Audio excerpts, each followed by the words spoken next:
Well, thank you so much for coming this evening. My name is Alma Flores, and I serve as the Community Development Director for the City of Milwaukee. Thank you so much for being here with us.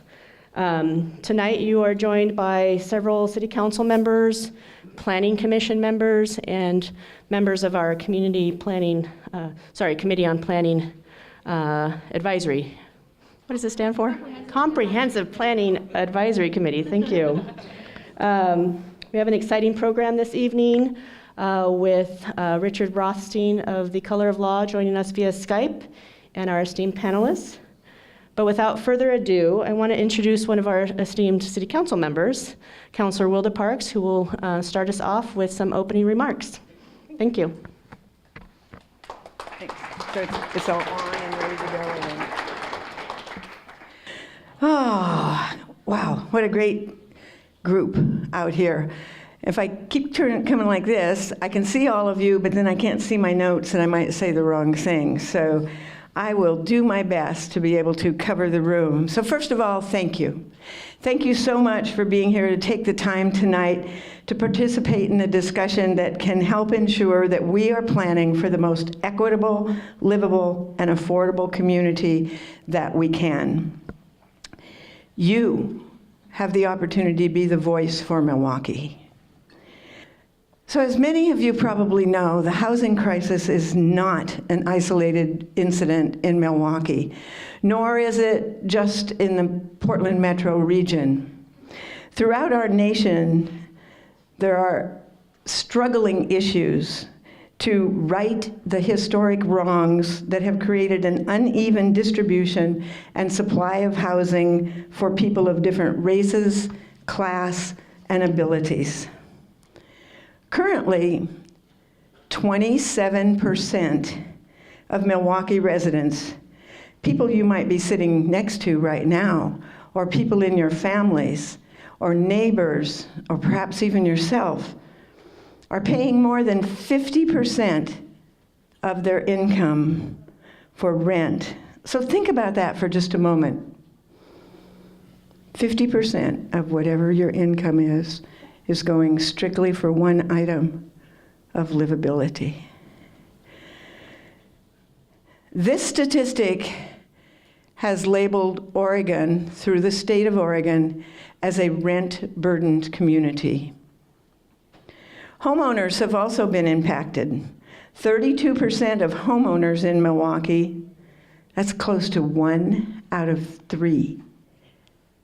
Think about that statistic. 1 out of 3 homeowners in Milwaukee are paying more than 30% of their income on their mortgage. We need to make sure that homeowners have the option to age in place, to build equity, and to feel secure. They deserve that. And right now, there are 1,500, that's 1,500, very low income people waiting for public housing in Milwaukee. That's not countywide. That's 1,500 people in Milwaukee. So housing affordability affects every one of us. Another statistic is that 70% of our city is zoned only for single-family residential units, with an average of 2.32 people per household. So our supply of housing has not kept up with the demand of our demographics. Milwaukee has seen a 58% increase on the median home price between the years 2000 and 2018, and a 16% increase on the average rent for a 2-bedroom apartment in that same period. With our current supply, only 12% of vacant residential land, we've got to think about solutions that offer additional opportunities for future growth for our community. So we've come together this evening to provide a platform to collaborate and find solutions. They'll address different housing issues that you or anyone in this room goes through. In particular, how to responsibly address our housing affordability concerns. The Housing Forum is the city's kickoff event to the Comprehensive Plan Update, which has not been comprehensively updated in 30 years. By updating these outdated policies, it'll allow us to shape and develop into the Milwaukee of our future. A Milwaukee in 2040 that's inclusive, welcoming, affordable, livable, and sustainable, as our community vision so strongly laid out for us.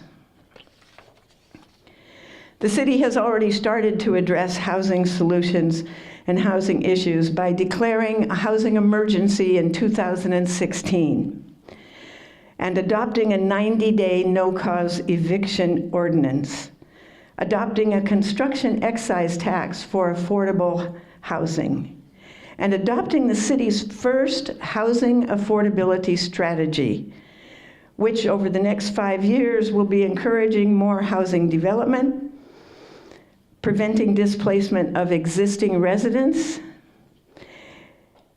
and connecting people to the various resources to address housing needs.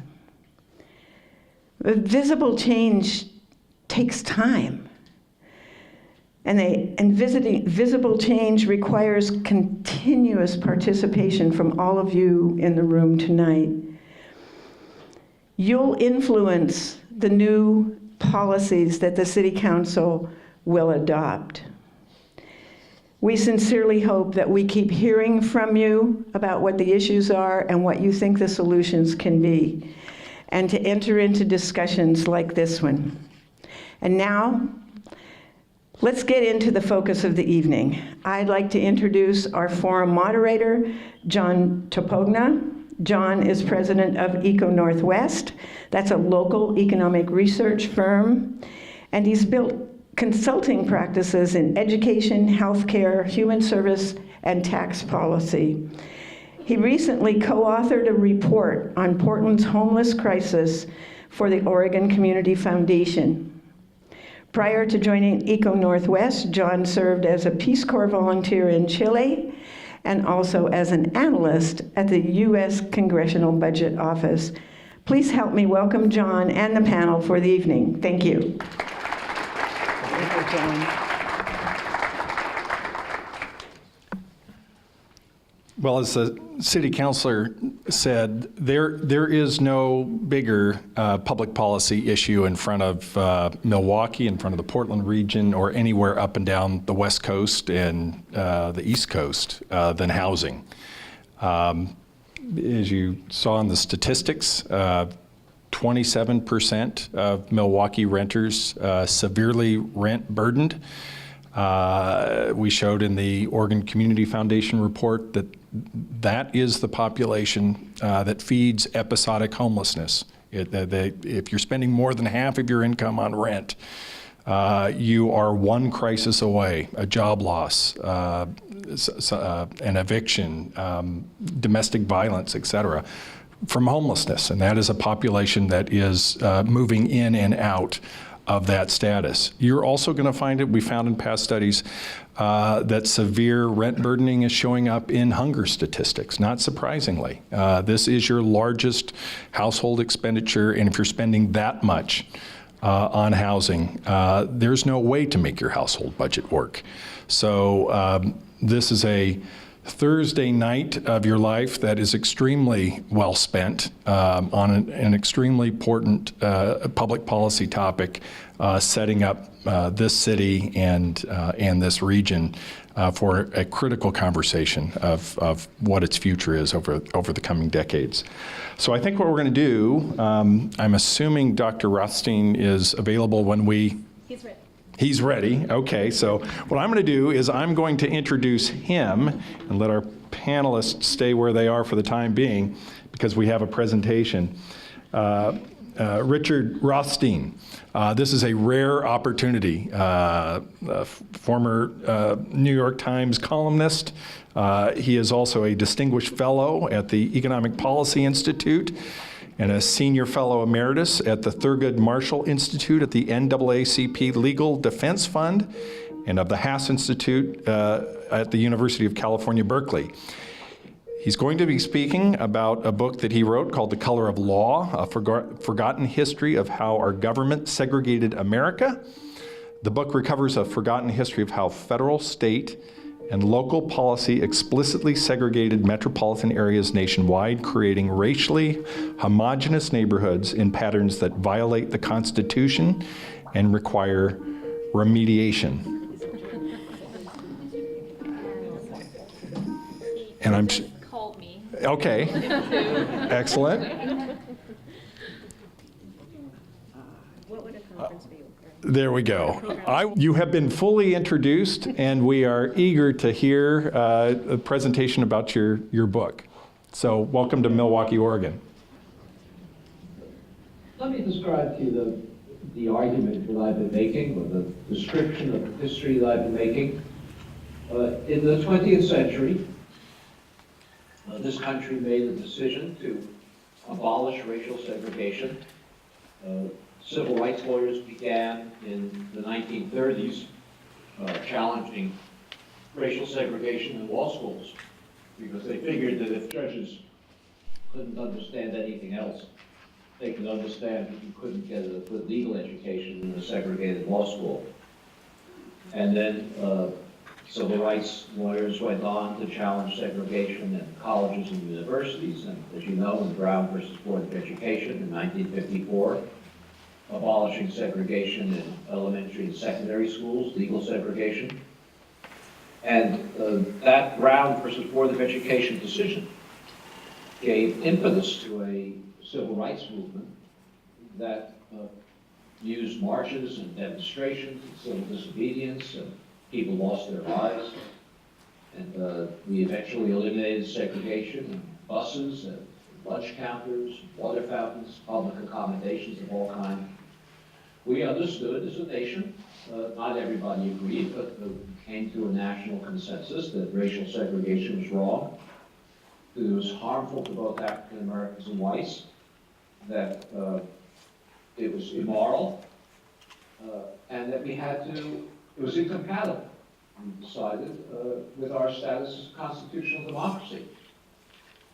But yet, we left untouched the biggest segregation of all, which is that every metropolitan area in this country is residentially segregated. I've lived in many of them. Every one that I've lived in had clearly defined areas that were African American or all African American, or clearly defined areas that were white or almost all white. How is it that having had a civil rights movement that abolished segregation in all of these other areas of life, left untouched the biggest segregation of all, which is that every metropolitan area is residentially segregated? That's the puzzle that I tried to solve in my book, The Color of Law. I guess it's in one way, I don't have an answer to that question, but in one way it's not hard to understand. It's harder to desegregate neighborhoods than to desegregate water fountains. If we desegregate water fountains, the next day the colored and the white signs come down and people can drink out of any water fountain. But if we abolish segregation in neighborhoods, the next day things would look much different. So what we've done is we've adopted, all of us, and I mean all of us, blacks, whites, liberals and conservatives, Democrats and Republicans, all of us have adopted rationalization that excuses ourselves from dealing with this most serious of forms of racial segregation. And that rationalization goes something like this. It says that all of the other forms of racial segregation, the ones we abolished in the 20th century, those we say were created by government, by rule, by law, by regulation, by ordinance. This one, residential segregation, is not like that. This one just happened by accident. It happened because perhaps bigoted homeowners refused to sell homes to African Americans in white neighborhoods.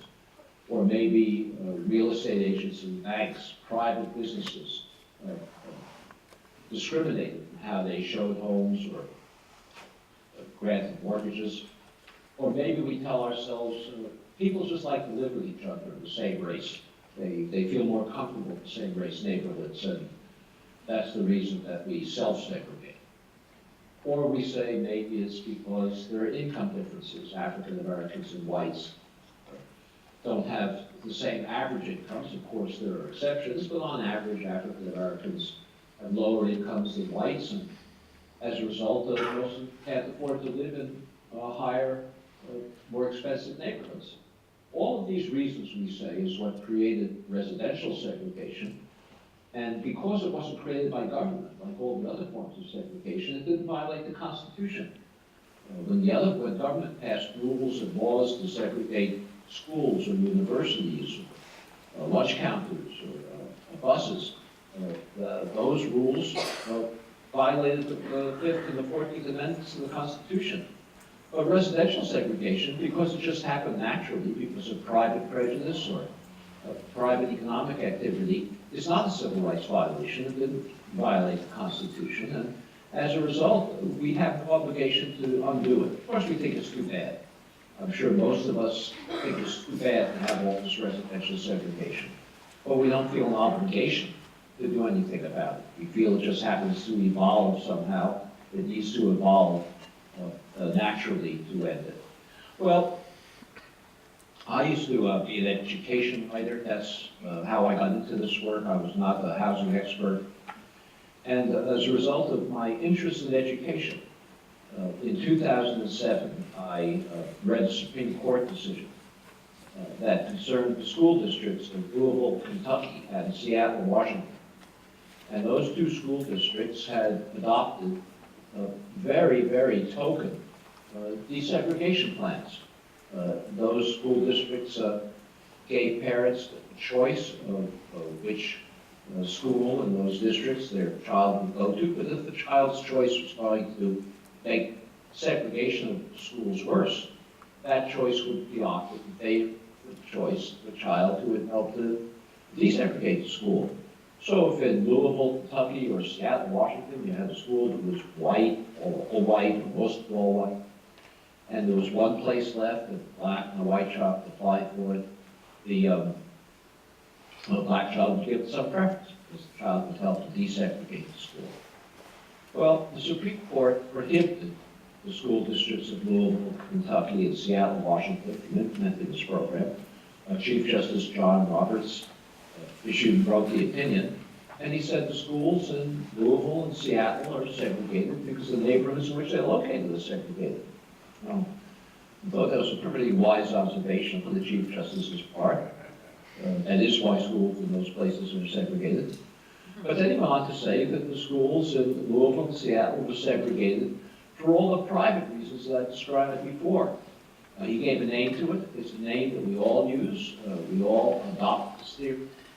They say blacks and whites, liberals, conservatives, Republicans, and Democrats.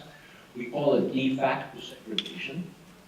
And the Chief Justice says we have de facto segregation because the neighborhoods were segregated by private choices. There's no permissive remedy. We can't fix it.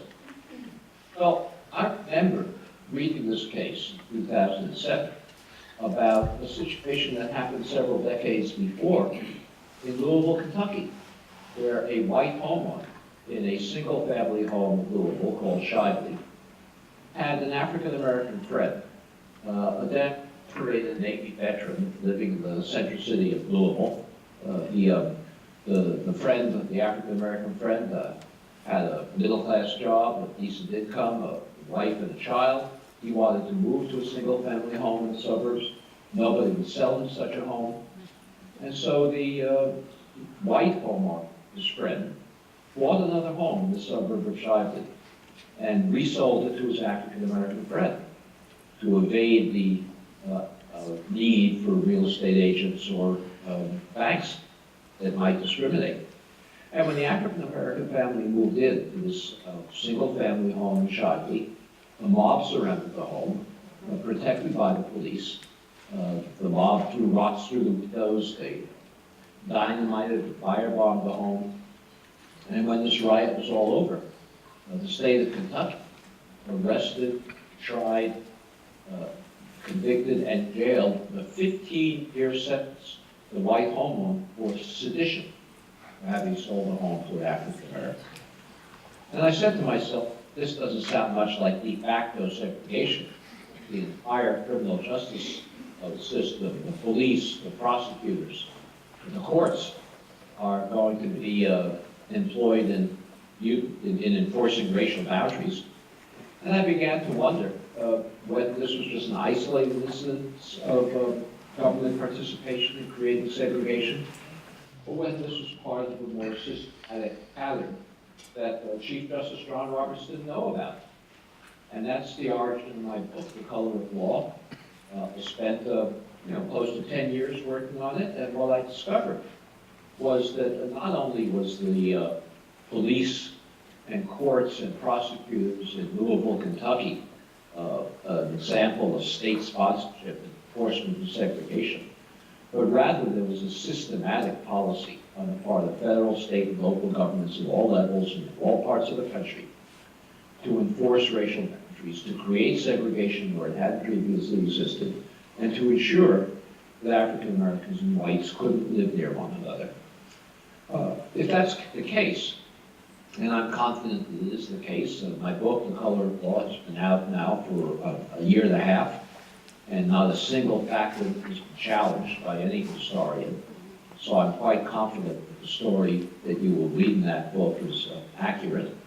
If it's the case that it was federal, state, and local government that created, enforced, and sustained residential segregation, then it's as much a civil rights violation as the segregation of lunch counters or water fountains or schools or colleges and universities.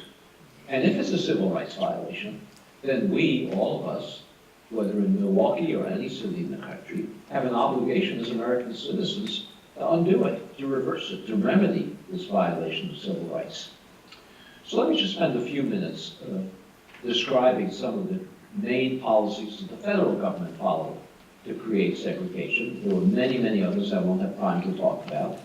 The first I'll talk about is public housing. Most of us think we know what public housing is, a place where poor people live. Lots of single mothers with children, lots of young men without jobs in the formal economy. That's not how public housing began in this country. Public housing began in this country in the New Deal, in the Franklin Roosevelt administration during the Depression. It was a program in which poor people were not permitted to participate. It was not for poor people, it was for working class, middle class families. You know, there was a 25% unemployment rate in the Depression, but public housing was for the 75% who were employed, who had good jobs, stable incomes, could afford to pay rent, but for whom no housing was available because no construction was being done. And everywhere, the government built public housing. It segregated it. It built separate projects for African Americans and whites, frequently segregating places that hadn't previously been segregated, been integrated. There were many integrated neighborhoods in downtown areas in the mid-20th century, unlike today. The reason was that all factories and warehouses had to be located near deep water ports or near a railroad terminal to get their parts and ship their final products. And if you had a factory district, which was employing both African Americans and whites, they all had to be living in roughly the same neighborhood near the factory district so they could walk to work. They didn't have automobiles in those days. So there were many integrated neighborhoods. The Public Works Administration demolished housing in many of these neighborhoods to create separate projects for whites and blacks, creating a pattern of segregation that otherwise would never existed. The great African American poet, novelist, Langston Hughes, some of you may be familiar with him, I hope. He wrote an autobiography, The Big Steve. In that autobiography, he describes how he grew up in an integrated downtown Cleveland neighborhood. He said in high school his best friend was Polish. He dated a Jewish girl. And this was not unique in mid-20th century America. It wasn't the norm, but it wasn't unique because of the reasons I described. These were integrated neighborhoods near downtown workplaces.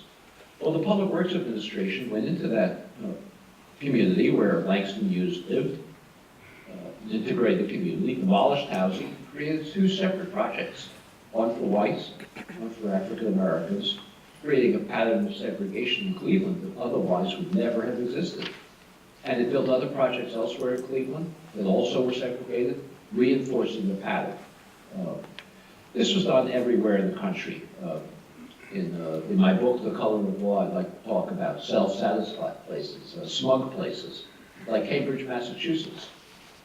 The area between Harvard and MIT, called the Central Square neighborhood, was an integrated neighborhood in the 1930s. It was about half black, half white. Public administration demolished housing in that neighborhood and created two separate projects, one for whites and one for African Americans. And with other also segregated projects elsewhere in the Boston area, created a pattern of segregation that previously had not existed. Here on the West Coast, during World War II, hundreds of thousands of workers flocked to the centers of defense production to take jobs in war industries during the war.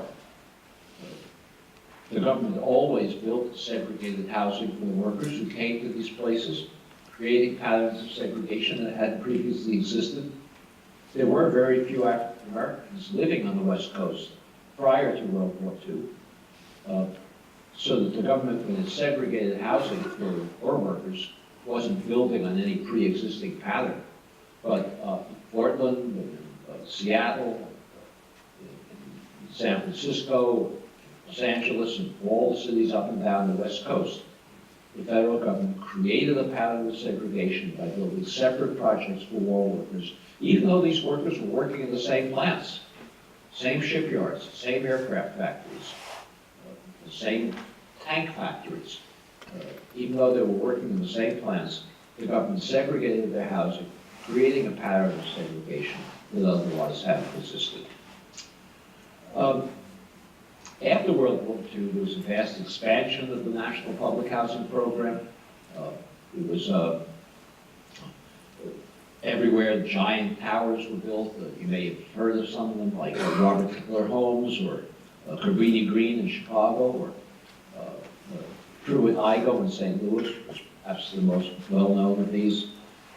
Vast expansion of public housing to take care of the needs of returning war veterans who faced an enormous housing shortage when they returned from Europe and from the Far East after World War II. There was no housing available for them. No housing had been built in the Depression except for these few public projects that I described. But during the war, it was actually illegal to use construction materials to do anything for civilian purposes unless it was to house war workers. And then, of course, after the war, these war veterans overwhelmed the whole country with their housing needs. So giant expansion still for working class families, people who paid the full cost of housing and their rent, not for poor people. But very soon after the vast expansion of public housing, a development occurred that was quite surprising to most people, and it occurred everywhere in the country. And that is that the African American designated public projects had long waiting lists. The white designated projects started to develop large numbers of vacancies. Soon the situation became so untenable that the government had to permit all the projects to be occupied by African Americans. You couldn't have the same community where some projects had long waiting lists and others were virtually empty. So the projects became predominantly African American. At about the same time, industry left the cities. It moved to rural areas and to far out suburbs where you could get lots of land for spread out assembly lines. It no longer needed to be located near a deep water port or near a railroad terminal because the highways were being built and industry could get its parts and ship its final products by truck. So the people in public housing, who were now welcomingly African American, became poorer and poorer because they no longer had access to good jobs. The government had to start subsidizing housing, subsidizing the rents. The families in public housing could no longer pay the full cost of housing in their rent. Once that happened, the government stopped investing in the projects and stopped maintaining them. They started to deteriorate, and we got the urban slums that we know public housing to be today. But that's not how it started. It's not how it has to be. Well, why did the vacancies occur in the white projects? That was because of another federal program that was equally powerful in segregation. And that was a program by the Federal Housing Administration, a racially explicit program that was designed to segregate the entire white population into single-family homes in the all-white suburbs. This was a racially explicit program of the Federal Housing Administration. You're again familiar with these projects. They're all over the country. This is how the country came to be suburbanized in the 1940s and 50s. The most famous of these is Levittown, east of New York City. I assume you've heard of that one. Maybe some of you may remember hearing a song that Pete Seeger used to sing about little boxes on the hillside. They were ticky-tacky and they all looked the same. That was about a development just about as large as Levittown, south of San Francisco. And between San Francisco and New York, hundreds and hundreds and hundreds of these places, the government built subdivisions surrounding the cities.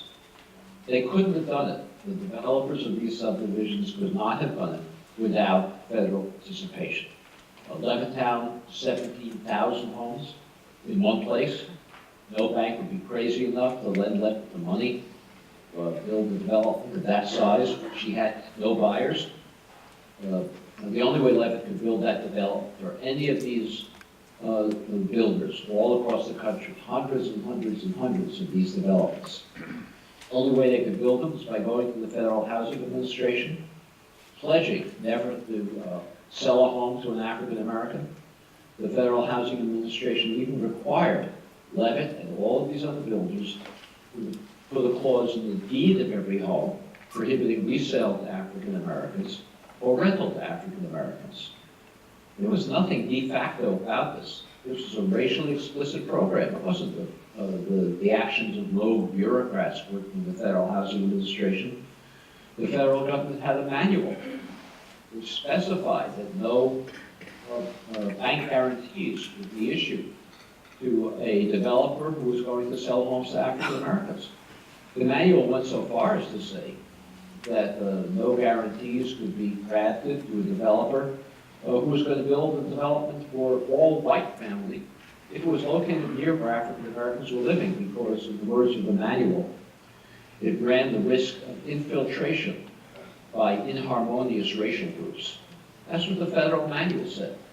This notion that we have de facto segregation is utter nonsense. There's no basis in historical reality whatsoever. These two programs, the action of the Federal Housing Administration to suburbanize the white population into single-family homes in the white loose surrounded cities, and the program of the various public housing authorities, both federal and local, to create segregated patterns in cities that otherwise never knew it, or if it had, it reinforced it once it. These two programs created the racial patterns that we know today. They still determine those patterns, and let me conclude by explaining why they do. The suburban homes that were created in the 1940s and 50s, early 50s, suburbanized this country, were very inexpensive. Returning war veterans, working-class families, white families. They sold at the time to these returning war veterans for $8,000, $9,000 a piece. Today's inflation-adjusted money, that's about $100,000. These are $100,000 homes. Any working-class family, any returning war veteran, white or black, could afford such home. Only whites were permitted to buy them. African Americans were prohibited. The white families could move out of public housing and with a VA mortgage in one of these suburbs pay less in their monthly housing costs than they had been paying for rent in public housing. That's how enormous the incentive was to take advantage of this racial program that the government was operating.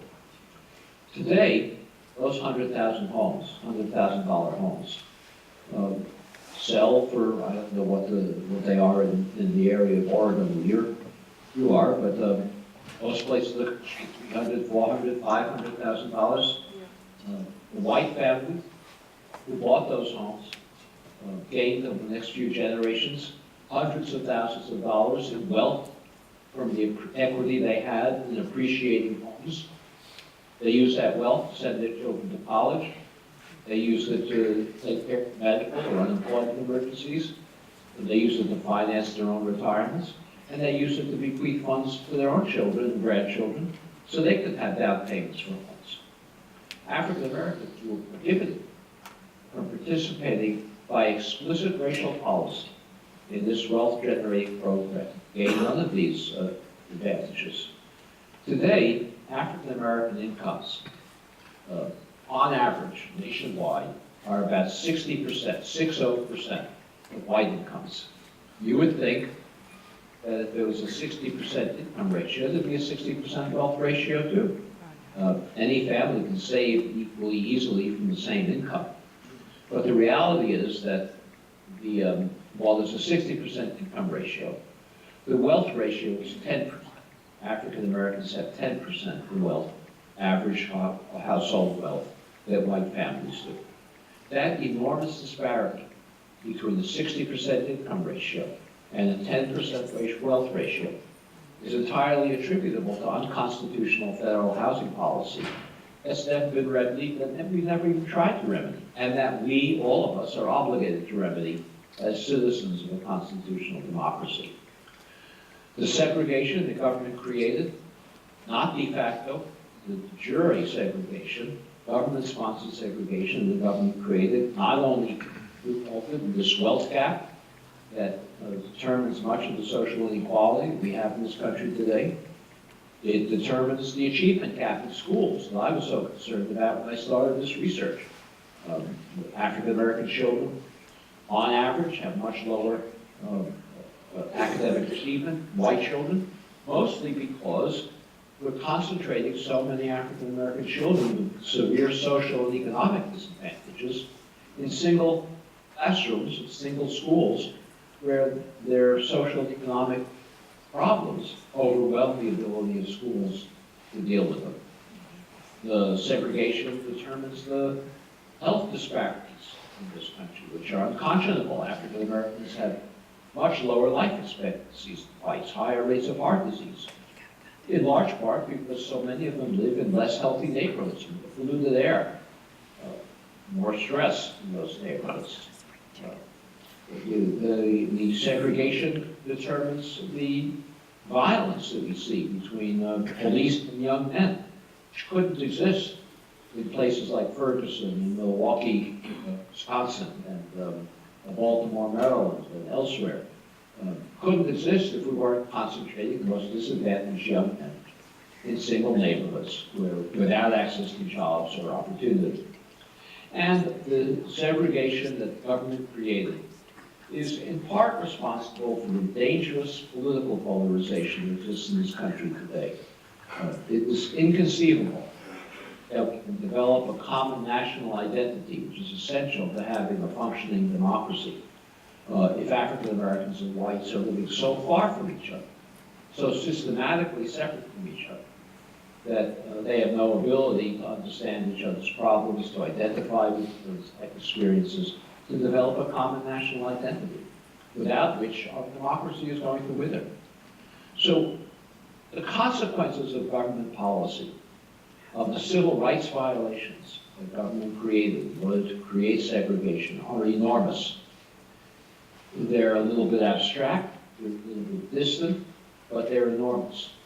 And although we have an enormous housing crisis today, if we continue to solve the housing crisis by putting what affordable housing we create in already low-income segregated neighborhoods, what we'll be doing is solving an immediate problem, which is real, the housing crisis, while further exacerbating many, many dangerous long-term problems in education, in health, in criminal justice, and in our democratic system. The solutions to racial segregation are not hard to understand and hard to figure out. Policymakers can figure this out very easily. There are many, many programs that we can talk about, reduce and even drastically reduce residential segregation. We don't have the political will at this point to do it, in part, but only in part, because we have a myth that rationalizes away the problem, claiming that it's de facto, unintentional, not our responsibility. In order to desegregate and to enact the policies, which, as I say, are easy to develop, we need to understand that it's an unconstitutional system, and of course, understanding is not alone enough. Just as in the 1960s, the civil rights movement that's going to address this is going to require not only litigation and legislation, but marches, demonstrations, civil disobedience. I can't predict what it will be. But I do hope that all of you will be part of that civil rights movement, because we have a serious obligation as American citizens to redress residential segregation. So thank you very much. Turn the computer. I'll turn the computer so we can see us. Excellent. Well, thank you, Dr. Rothstein. We're going to invite a panel up here in just a moment, but I was just going to say that was such a thorough rebuttal to the Chief Justice. I'm wondering if he's read your book and if he's responded to you. Well, people ask me that frequently, and what I tell them is it doesn't matter if he reads the book, because until you demand that policies change, the Supreme Court is not going to respond. Well, thank you. And thank you for spending the time. I don't know where you are. Are you on the East Coast, the West Coast? No, I'm on the West Coast today. Okay, all right. So I don't have to worry about it being 10 o'clock, wherever you are. Okay, thank you very much. Okay, well now we're going to invite a panel up, and we are very blessed by three local experts. We'll start with Marisa Zapata. She's the director of the new Homelessness Research and Action Collaborative at Portland State University and an associate professor of land use planning at Portland State. As an educator, scholar, and planner, Dr. Zapata is committed to achieving spatially based social justice by preparing planners to act in the face of uncertain and inequitable futures we face. She believes how we use land reflects our social and cultural values. Dr. Zapata is the co-editor of Engaging the Future, Forecasts, Scenarios, Plans, and Projects, published in 2007 and recently translated into Chinese. So welcome, Dr. Zapata.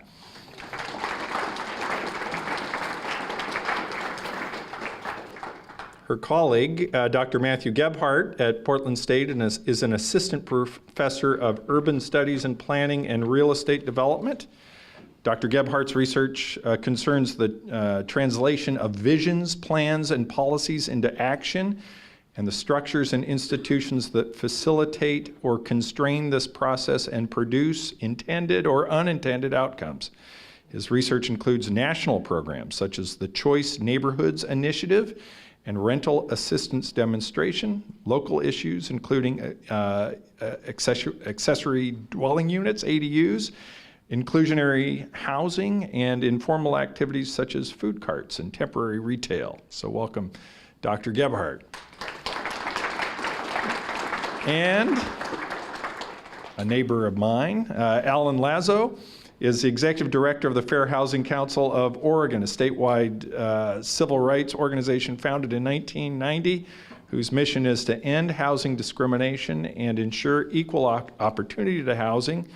Alan's past civic engagement and social justice work includes having served on a variety of commissions and committees in Portland and Gresham, including the City of Gresham Planning Commission and the City of Portland's Human Rights Commission.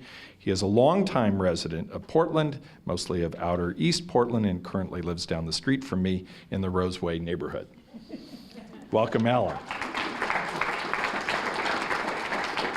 Well, I can't imagine having found three local individuals who are more capable of addressing and reacting to what we just heard from Dr. Rothstein. So I'm going to go ahead and kick this off. Dr. Rothstein, you described a process that was 100 years and 100 years in the making or more, and many different federal, state, and local decisions to get to where we are.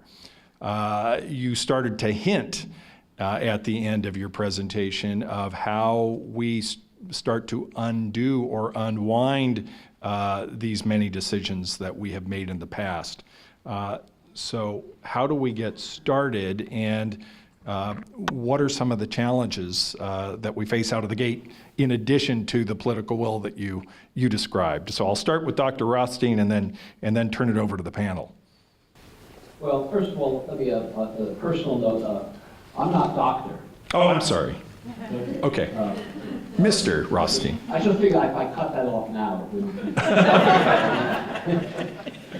Well, as I said, I don't want to minimize just skip over quickly the political challenges. What's absolutely essential is that we develop a new political consensus around this history and around our obligations. But as I said, once we have that, the policies are easy to understand. I can go through a few of them. You're all familiar, Alan and I have actually talked about this a great deal. You're all familiar with the low-income housing tax credit program. The federal government, its regulations for the low-income housing tax credit program place a priority on placing low-income housing in already low-income neighborhoods. That's exactly the wrong approach. It's the opposite of what we need. What we need to do is place at least some of our low-income housing, much more than we're doing now, in high-opportunity neighborhoods that would help to desegregate metropolitan areas. Local states and localities also set regulations, qualified allocation plans for distribution of these tax credits, and those allocation plans also to place a priority on developers who are willing to create not concentrated low-income housing, but mixed-income housing that include low-income units in high-opportunity areas, not only in low-income segregated neighborhoods. The same thing is true of the Section 8 voucher program, the other low-income program that we have and you all know how that works, the rental subsidies that the government issues. The way that program is structured, most of those Section 8 vouchers are usable only in already low-income segregated neighborhoods. We could very easily change the regulations in that program so that we place the priority on the use of those vouchers in higher opportunity communities. That would be easy. Both of those programs could easily be reformed if we wanted to do it. The problem is not the technical difficulty, the problem is the will. At the high end, we have the biggest federal housing program that we have, by far bigger than the low-income housing tax credit program or the Section 8 program, is a subsidy that we continue to give to single-family homeowners in mostly in white and predominantly white neighborhoods. It's much more expensive than anything else we do. It's a bigger drain on the federal budget, and that's the mortgage interest deduction, which is a continued subsidy to single-family homeowners that is incomparable in size to the help we give to low-income families. We could leverage that mortgage interest deduction to create desegregation.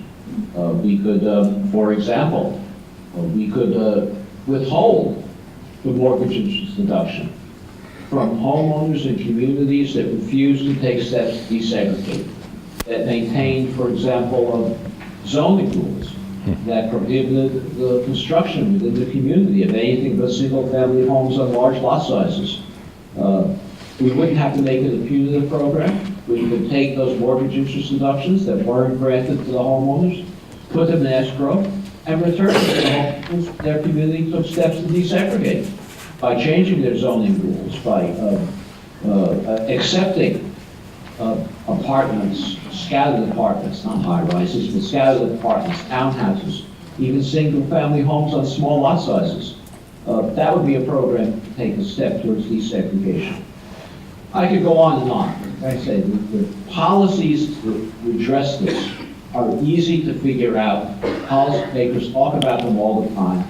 We're not doing them not because we don't know how, we're not doing them because we don't have the political will. And that's our major challenge. All right, I'm going to pause here before the local panel takes over. And just a process reminder, staff are collecting comments and questions.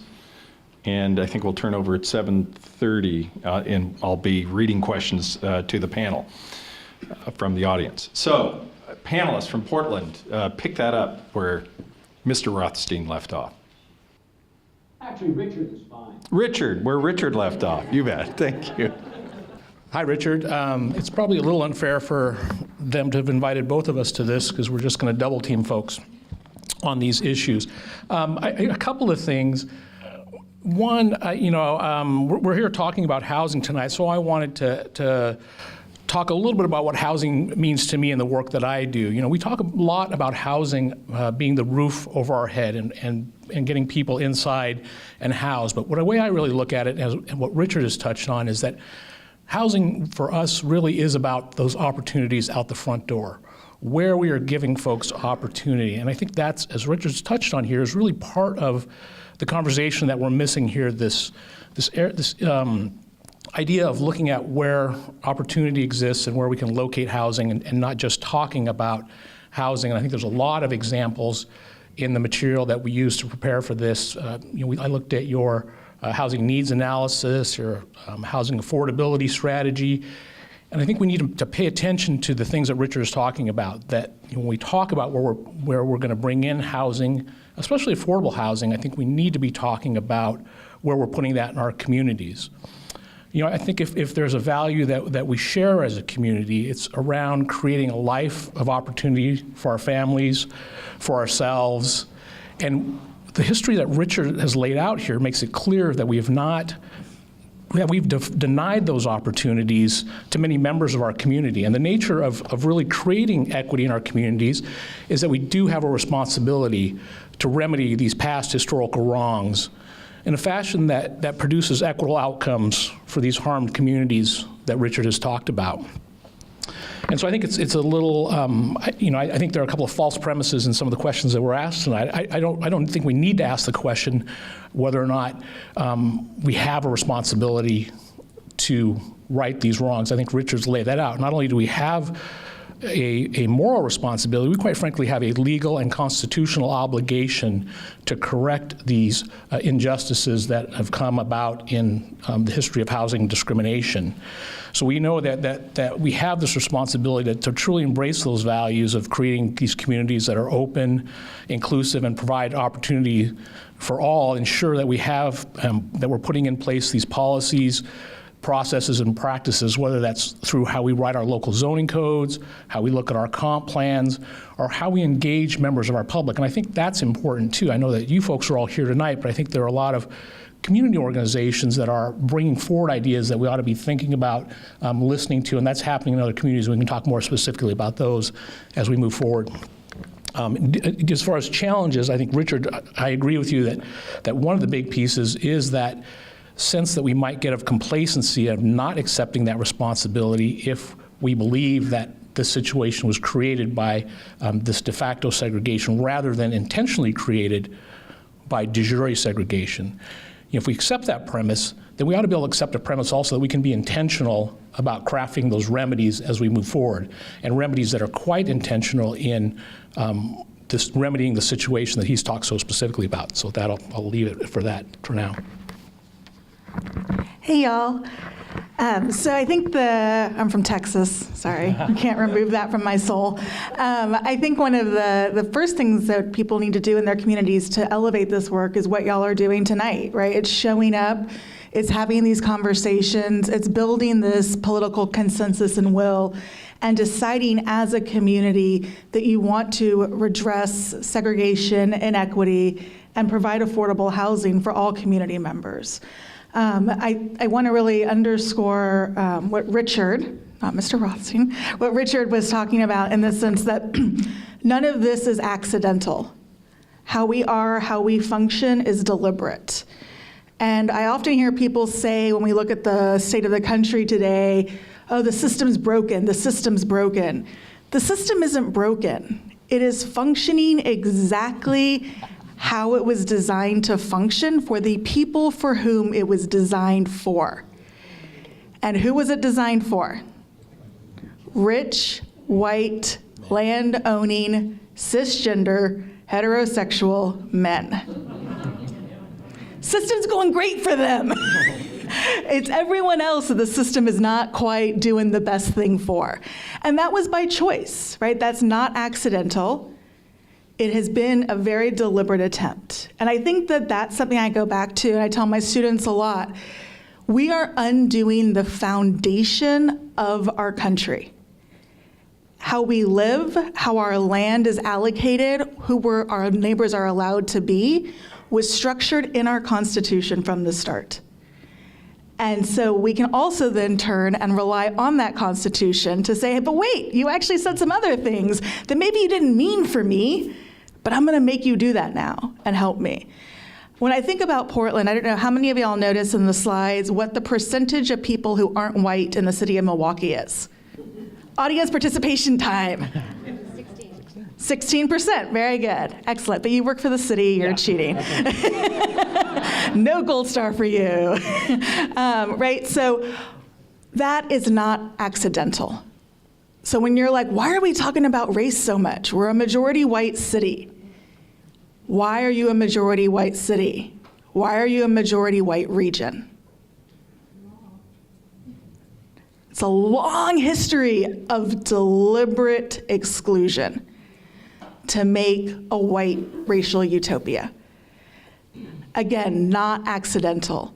And that makes people really uncomfortable, but the more we talk about it and say it, it creates the space to then draw from the huge list of policies that are out there to make some really awesome change happen. And I think that's the point that we're at now, right? The list is there. The technical need, we do know how to do this. And if you're looking for inspiration, go Google the Cleveland Policy Plan from the early 1970s. A wonderful reminder of how people used to write about policy. It actually starts off with deep references to all religious texts you could imagine. So there's a lot about Jesus and Muhammad, and everyone you could imagine is in there, Plato. But then it delves into what does it take to do good equity planning. And it lays out the technical needs that we have and the data needs that we have. It's the same stuff. We know how to do this. Y'all know how to do this. It's just a question of us deciding to do it. So I would echo what all of my fellow panelists had said about the importance of understanding the history behind this. It's absolutely important to learn about that, to educate yourself, to engage around it, to, as my colleague Dr. Zapata just mentioned, actually engage, talking about it, not being afraid to actually discuss it openly and continuously to continue to work to get better.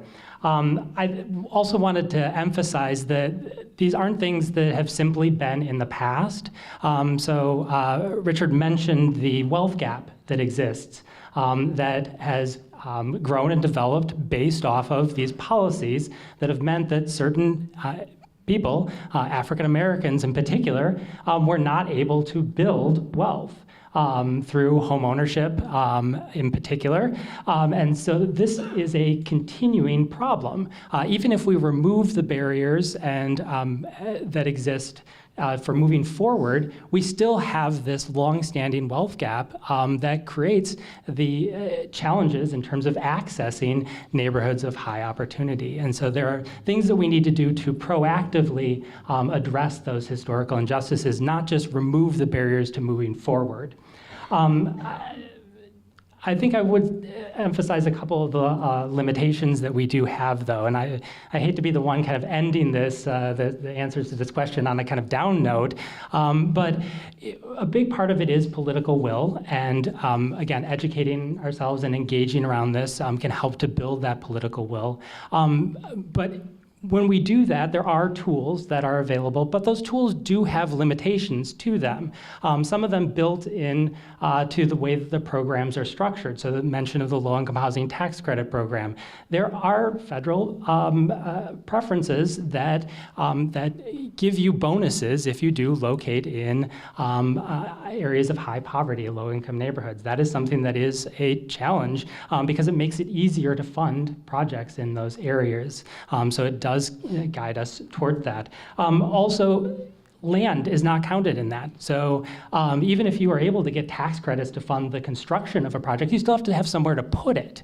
And you can't actually get the funding for that land. So having land available to go into these projects would be incredibly important as well. There's overall limited public resources. We just had a conversation about this last night at one of other meetings about the inability to increase the level of public resources around things like the Section 8 vouchers. So we are underfunding them based off of the anticipated need. We still don't get the amount that's necessary that we're supposed to be getting. Right now, Multnomah County, it's about 98% of what we're supposed to be getting, which is pretty good. But considering that the need goes up 10% the rents go up 10% every year, and our amount that we get goes down every year, this is a real problem in making these sorts of programs work.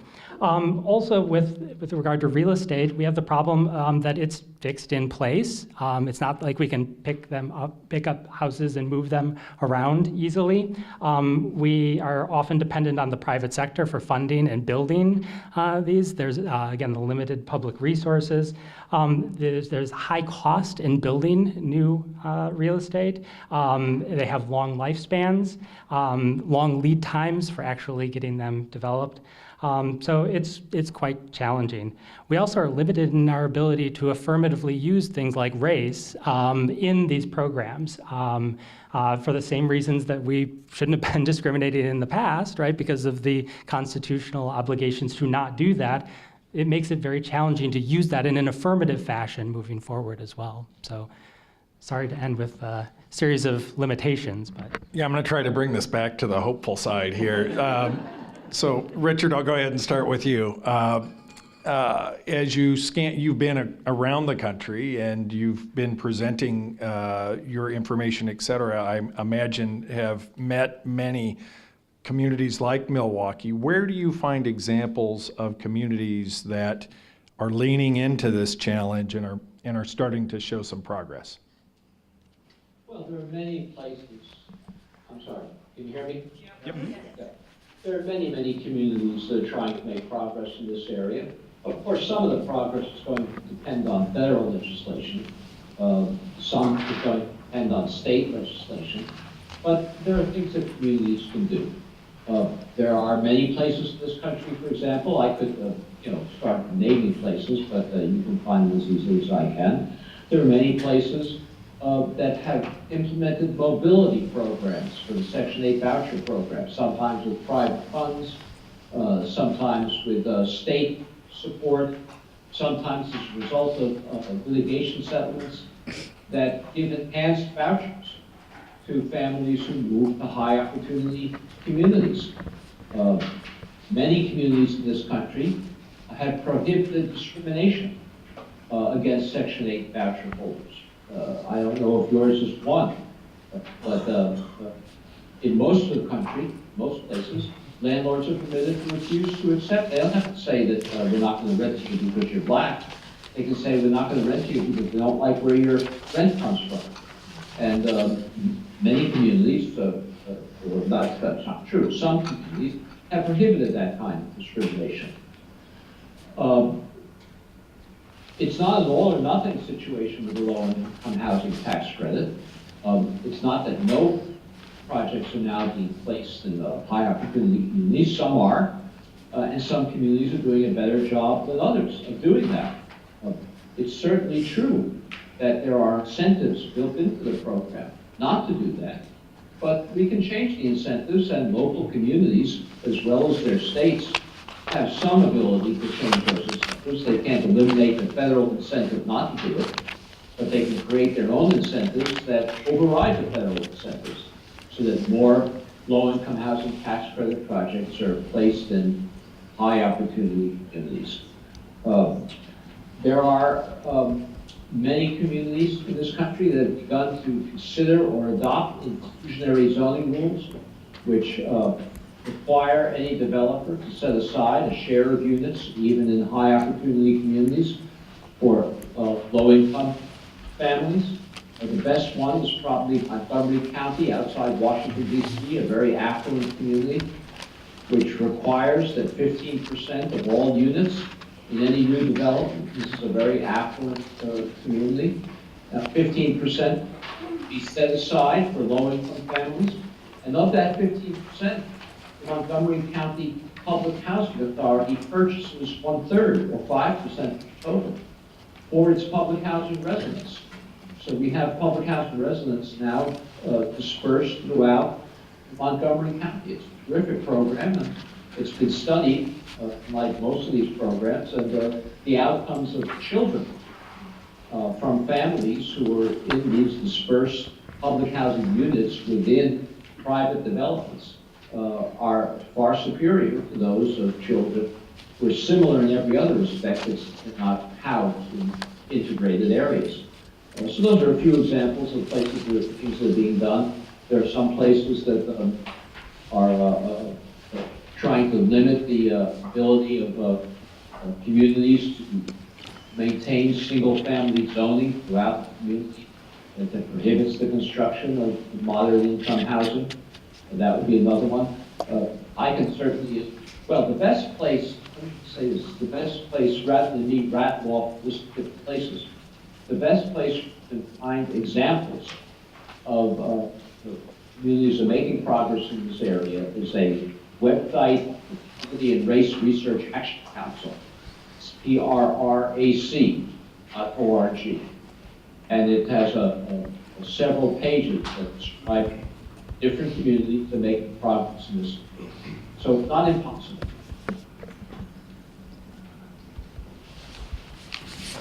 You want to, any examples from the panel of places that you feel like are leading in this work? So I'll quickly plug another website that's got an amazing set of resources. PolicyLink has a great set of case studies and resources on places that are doing great stuff. There's a movement around trying to do more locally created long-term rent assistance funds, particularly in response to the fact that HUD is continuing to cut that as a source of funding, kind of recognizing that we're kind of on our own, right? The federal government is not going to help us as much as we need, as much as we might think we deserve or want. And so actually thinking about what would a locally administered long-term rent assistance fund look like. Portland, they're doing a pilot study. In Los Angeles, they've done a much larger attempt at that. My understanding, and I need to verify this, but my understanding is the entire state of Connecticut has a long-term long-term rent assistance program. And so thinking about what that would actually look like and how you would get funding for that and administer it for your own community, I think has a lot of really great traction.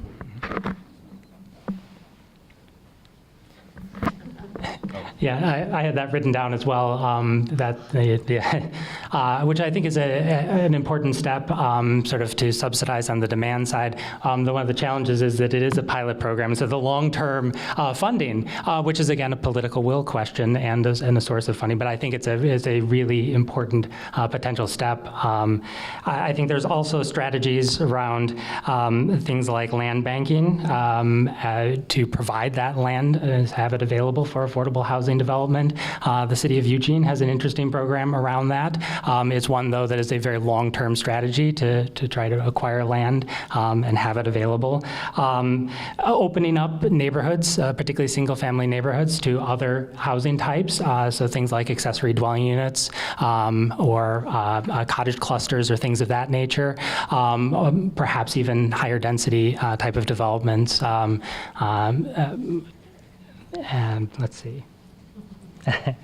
I would note that one of the points that Richard brought up was also about the ability to use things like Section 8 vouchers in different areas. And just up the road, we do have an organization that has already done that, used some of the flexibility available by being a moving to work agency to actually differentiate payment standards in different areas. So it is easier to actually access higher opportunity neighborhoods as well. So there are local examples of some of these that we've been talking about. So since I get the microphone again before I pass it, I'll put another one I just thought of. Minneapolis has just passed the ability to do infill development with triplexes in their single-family home residential areas, which, as you saw on the slides, is also an issue for here. So just creating the space to have more development. And I think that requires like a lot of really great community conversations. When I lived and worked in the Midwest and the East Coast, when you said increased density, everyone imagined Gotham, and they screamed and they cried because it was going to be Gotham, and where was Batman going to be? My understanding here is that it's Hong Kong. Everyone gets really scared that if you do even moderate increases of density, it's going to be Hong Kong. I also really want to say very quickly, because we keep talking about moving people to higher opportunity neighborhoods, and as a person of color, that's very unsettling for me. I understand why we talk about that and why in a lot of cases that might be good, but when we focus on that as our policy outcome, we are explicitly saying we can't actually fix the communities that we've abandoned, and your best hope is to leave your community. And I find that like very, very unsettling. And I always know there's like a tension there, because if I'm looking at a kid and I'm like, if I get you a voucher into this awesome school with this awesome social network, your individual life circumstances may turn out quite differently. But I'm also telling your family, your friends, your cousins that we can't help you. We can't.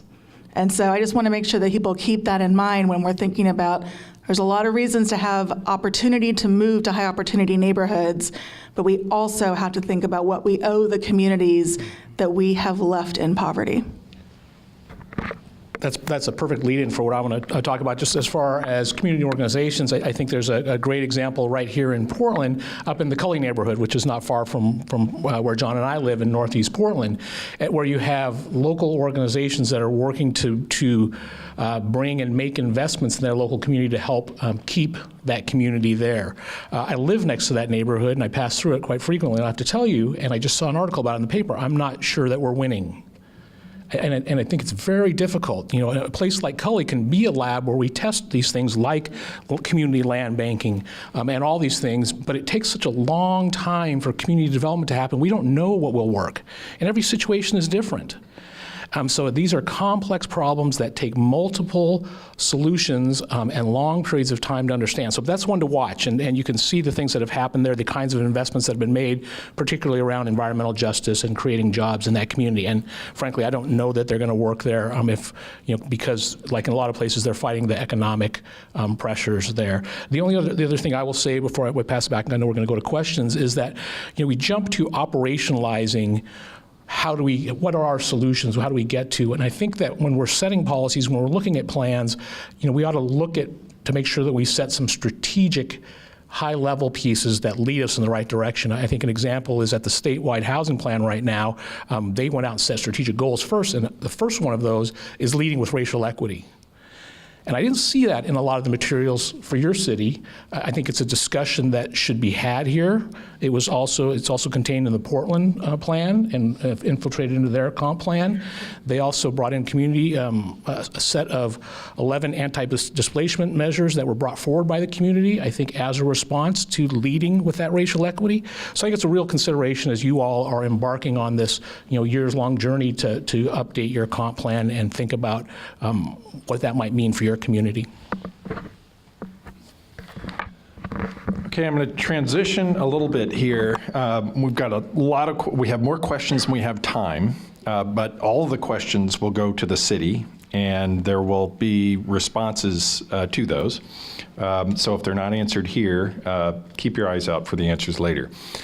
You saw in the beginning of this a reference to 27% of renters in Milwaukee being severely cost burdened, more than 50% of their income being spent on housing. That is literally a crisis. They're on the verge of homelessness if they're not already homeless, et cetera. What are our policy levers? These are, we talk about some of these solutions as being longer term, mid-range, comprehensive plan kinds of questions, but these are immediate crises that need addressing right now, and I'm going to throw on a loaded one on top of it because it comes from the questions. How does rent control work into this conversation and other policy levers? Excuse me, let me just say goodbye. Oh, I okay. have to sign off now. Okay. And I want to thank you all for your attention, and I appreciate being with you. Thanks. Thank you. Thank you.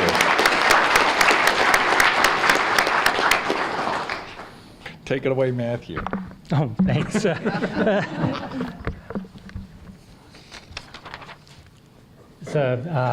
Okay, so now I've There's anything with regard to severely cost burden.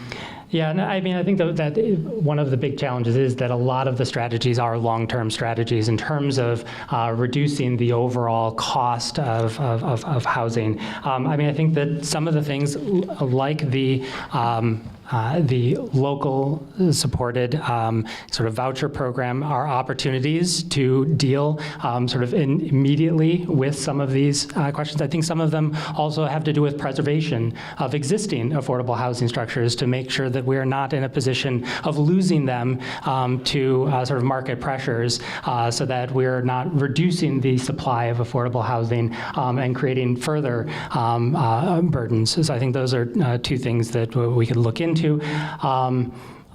Maybe come back to me on the rent control question. So yeah, I just want to underscore what Matthew just said. About 4 years ago, I knew very little about homelessness. I was an urban planner, loved comp plans, that was my bag.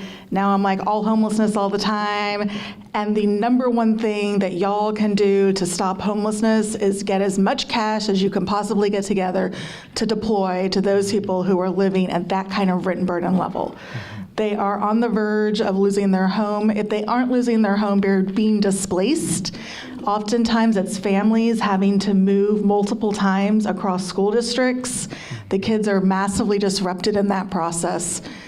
That is the number one thing that you can do, as well as identifying the buildings that are most likely to be developed and where you're going to lose that naturally occurring affordable housing. So those would be my two things. It's rent stabilization, not rent control. Ha ha. Depends on which side you're on. So Dr. Zapata, that's the perfect lead-in because I think, as Richard pointed out, I think we know what the solutions are. And this one, it's just a math formula. Right. How we got here was a disinvestment by the federal government in affordable housing, and what we know is that the market will not, in the private market, will not develop at the end where we have the greatest need. Okay, so if you look at your Milwaukee housing needs analysis and you look at the comparison of household income to supply at affordable income levels, you'll see that there is a, you actually don't have it, don't go flipping through your papers, sorry. You'll have to go online at the city and get it. That where we are have a shortage of units is at the lower end of the market, those who are least able to afford housing. So if the private market's not going to develop that, what we need is investments like treating housing like infrastructure and making investments by our jurisdictions, by our government.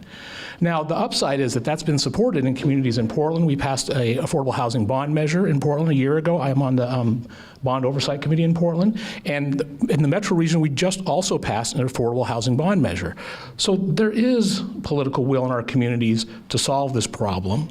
And so those resources are coming forward. Again, from my perspective, I think we need to be cognizant of how we deploy those resources, where they're going to come into your communities, how we solve the issues around opportunity. You know, one of the things we did in both of those instances was bring together stakeholders to talk about which communities should be served, where we think there are areas of opportunity in communities, and those are conversations we need to have as you deploy those resources. But you know, at some point, it is just about resources. The other thing you should note in the housing needs analysis, there's actually a surplus at the upper end of the market and the middle part of the market. So the formula is pretty easy to figure out. We just need the will to do it and move it forward. All right, back to political will, picking up a question from the audience.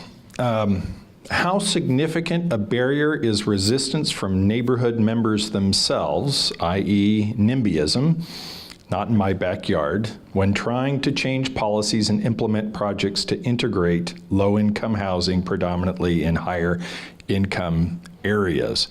I'll add a friendly amendment to this question. Are there some instances where local actors and local politicians acting rational in their own rational self-interest and getting reelected, that maybe the regulatory power, some would argue, is in the wrong place, that some regulatory power should be elevated to the state, so it's not simply local actors interacting with local actors.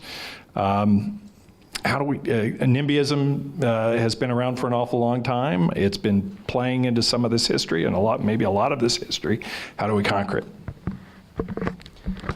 So I do think that it is potentially a challenge in certain neighborhoods, in certain locations, because we have these long-standing narratives about, as Richard talked about, who are the people who are living in affordable housing units, and oftentimes we construct very scary narratives about who they are and about the quality of the buildings and things like that. And I think that one of the things that we do need to do, and we've talked a lot about kind of engaging and educating and making it clear that that's not the people who that's not those narratives aren't accurate.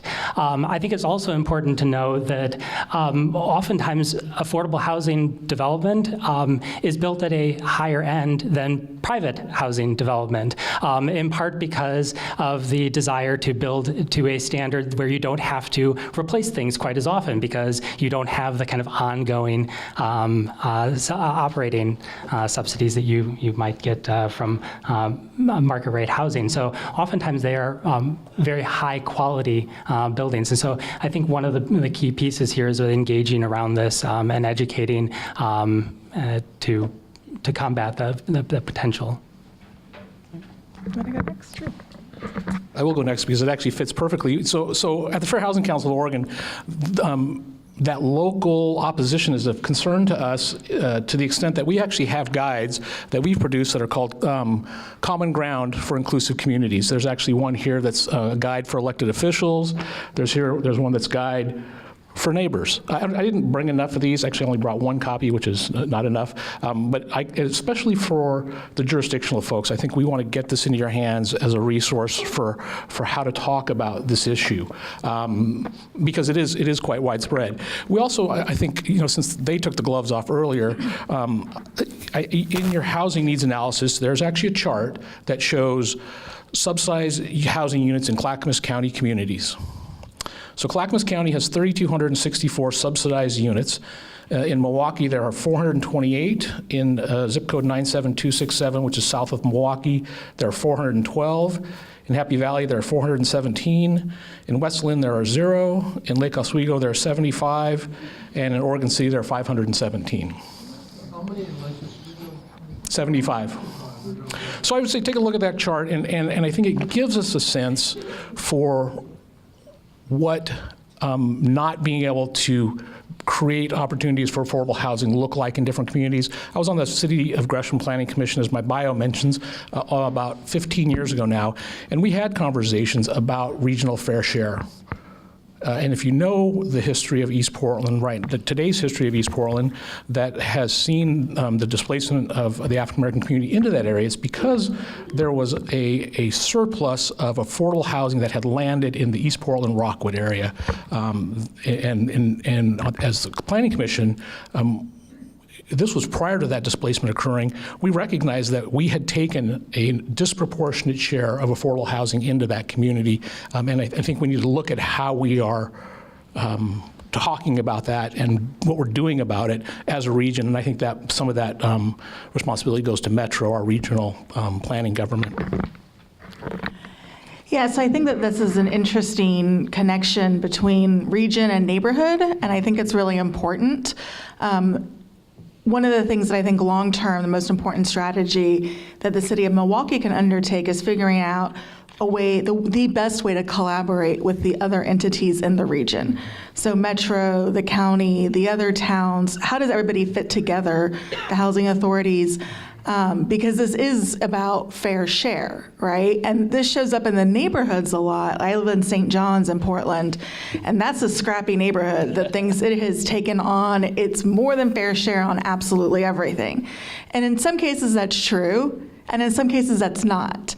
And so I think a lot of communities feel like unless they're the Lake Oswego or the Eastmoreland neighborhoods, they all think that they've been a, quote, dumping ground.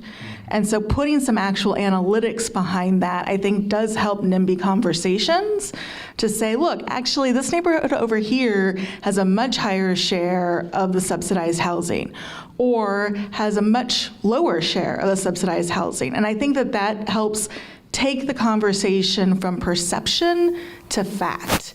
And the facts do matter still, they really do. And so that does help show that, hey, wait, actually it's our turn to take this and deal with it. And there's also, of course, all sorts of problematic language of we have to take this that you hear. But again, at least it's helping shift that conversation.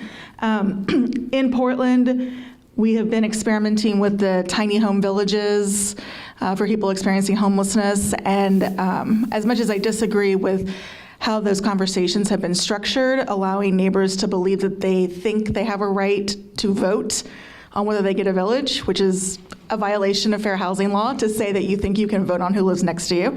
I think it does show that NIMBYs can become YIMBYs. The neighborhood of Kenton, the initial neighborhood vote was overwhelmingly against the village locating there. And at the last vote, after having been neighbors to the women's village in Kenton for the last year, it went the complete opposite direction. And so there are opportunities to engage in conversation and constructive learning and dialogue. Don't do that voting thing though, y'all. It's real bad. And I would just reemphasize that 27% of Milwaukee's households are severely rent burdened. So the people who are going to be living in that affordable housing are probably people that you know. They're probably people who are in this room. They're probably your neighbors right now. So, I mean, I think that's important to keep in mind as well. Okay, I'm going to put a couple of questions together. Please address the phenomenon of gentrification and how to avoid its unintended consequences. Related question, as we develop amenities, parks, retail, et cetera, in different parts of Milwaukee, how do we protect the residents of those very areas from displacement due to inevitable rent and housing cost increases as a result of that development? I want to go first. There aren't unintended consequences of gentrification. They are very intended. They are very intended to make people who are from low-income backgrounds or less desirable community members move. And don't ever underestimate that that is a very deliberate strategy.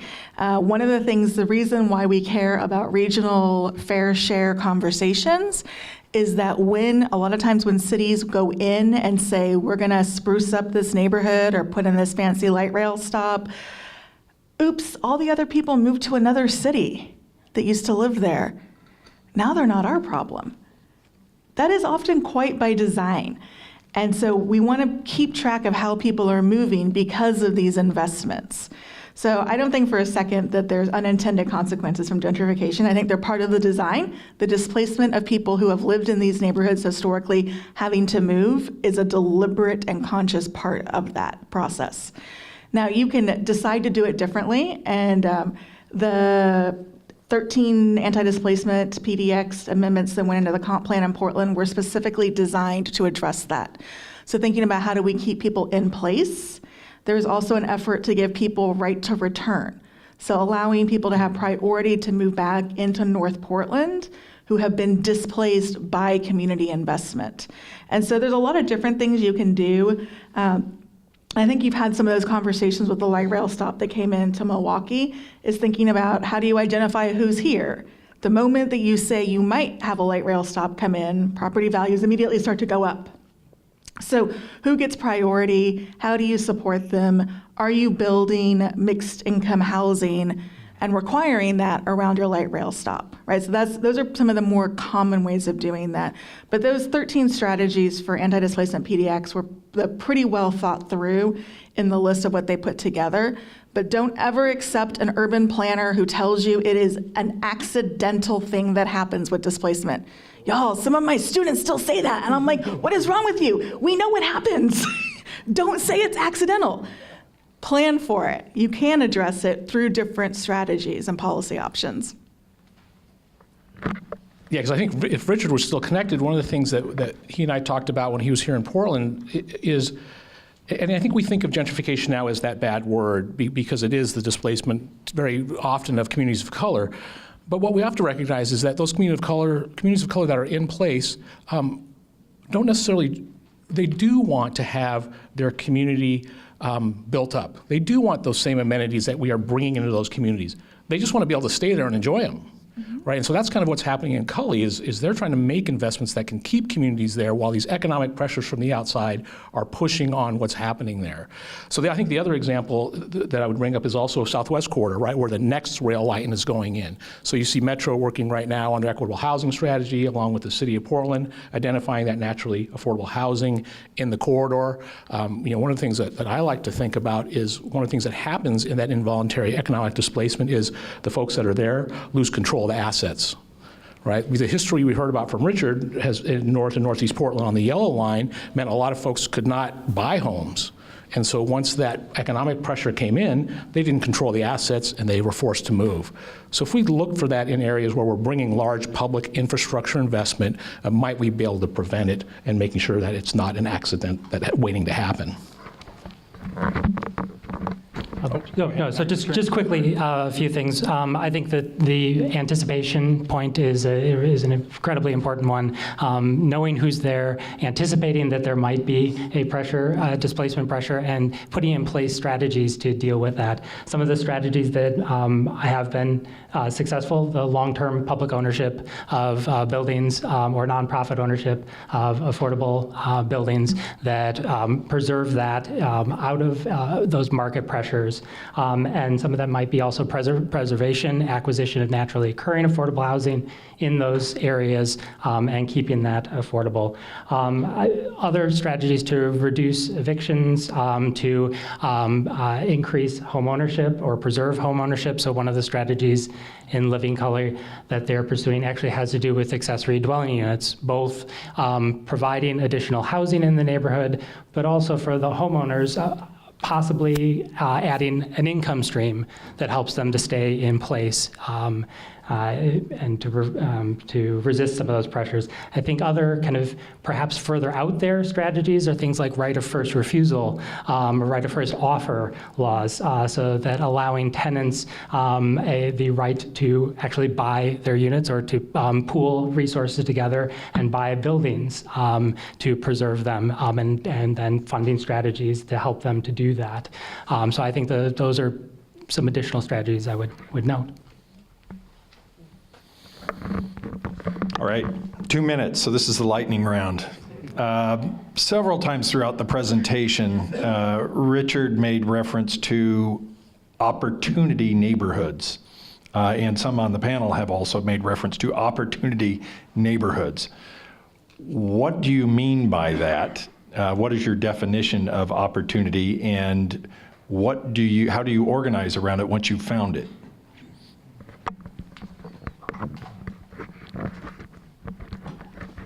So this is a really challenging question to answer, although there are perhaps some easy answers as well.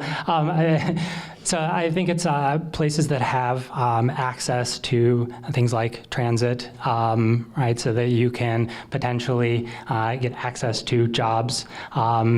things like high-quality schools, access to services, grocery stores, so that you're not within a food desert, things of that nature. We're going the lightning round, so. Rich people neighborhoods. I'll say something different, actually.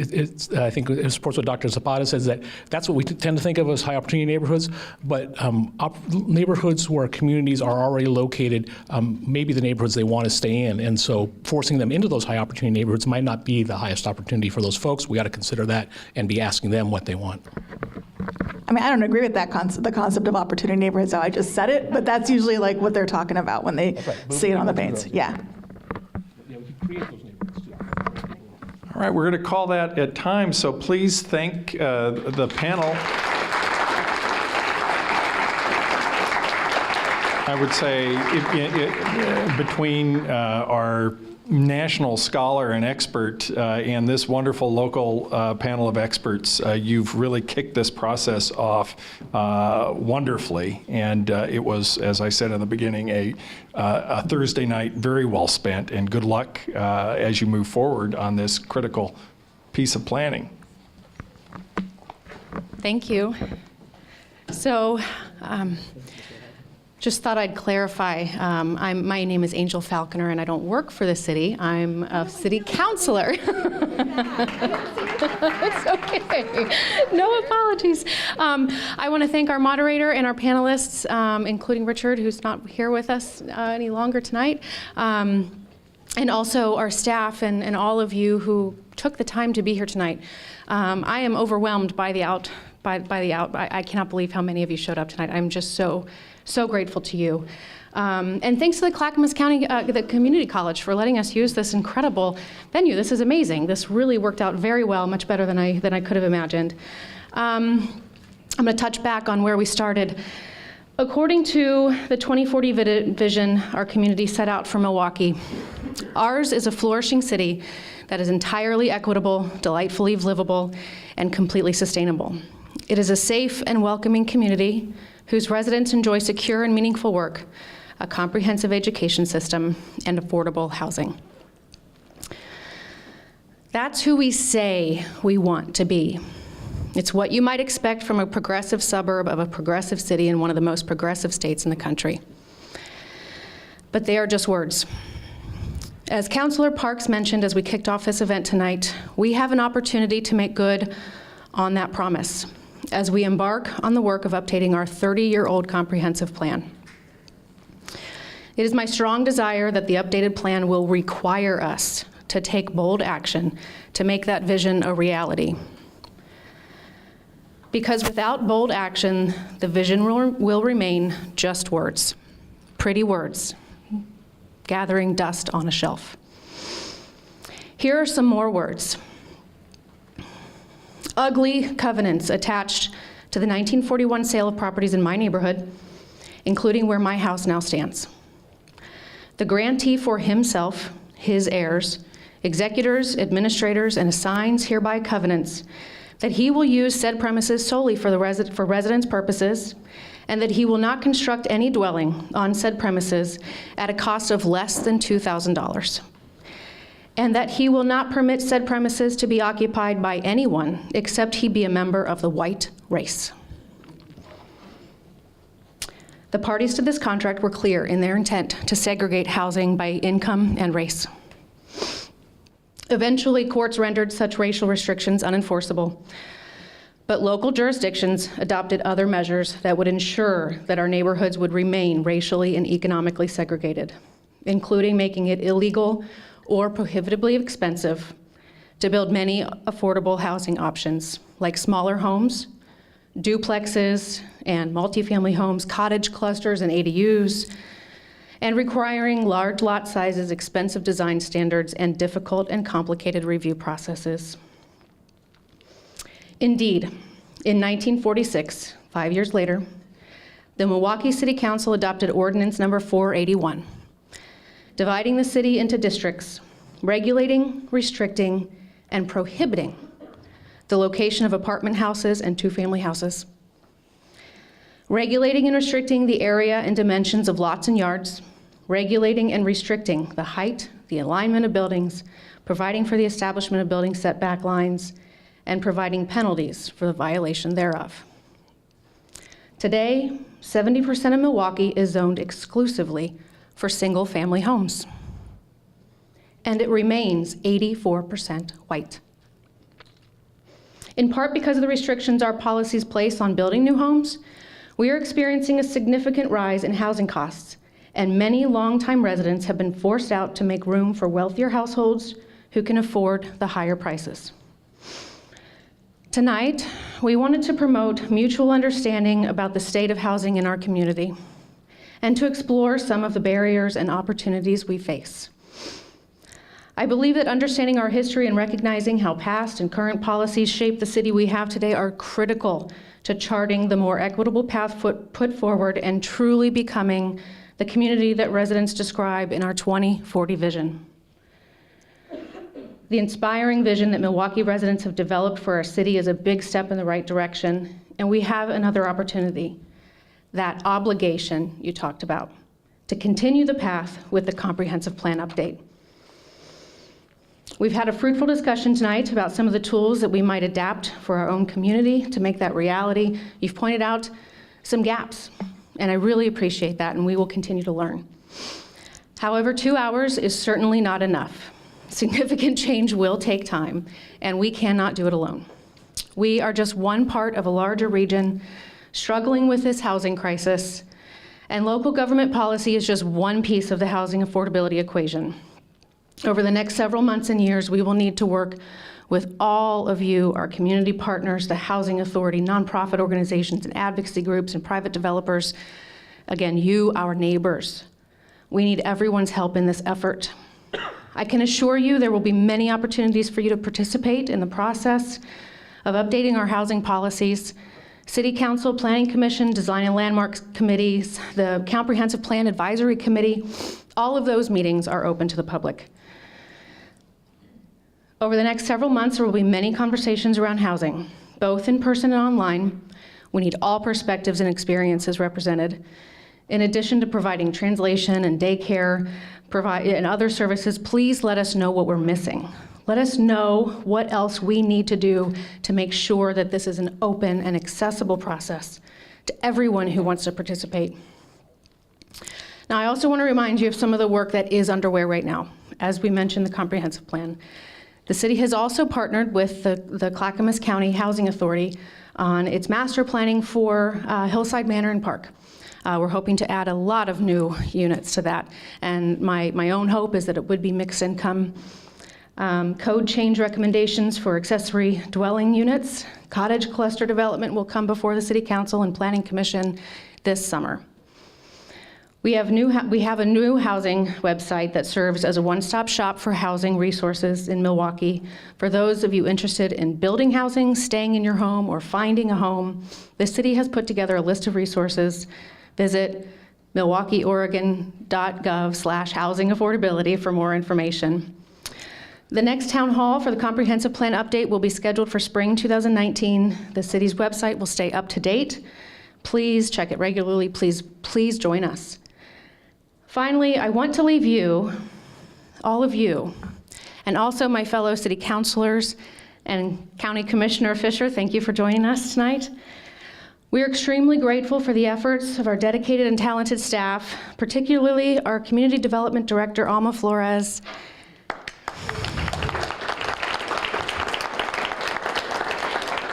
and Economic Development Coordinator, Valeria Vidal, and many of our staff members who are here tonight as well. Thank you so much for joining us. It's been a long day for you all.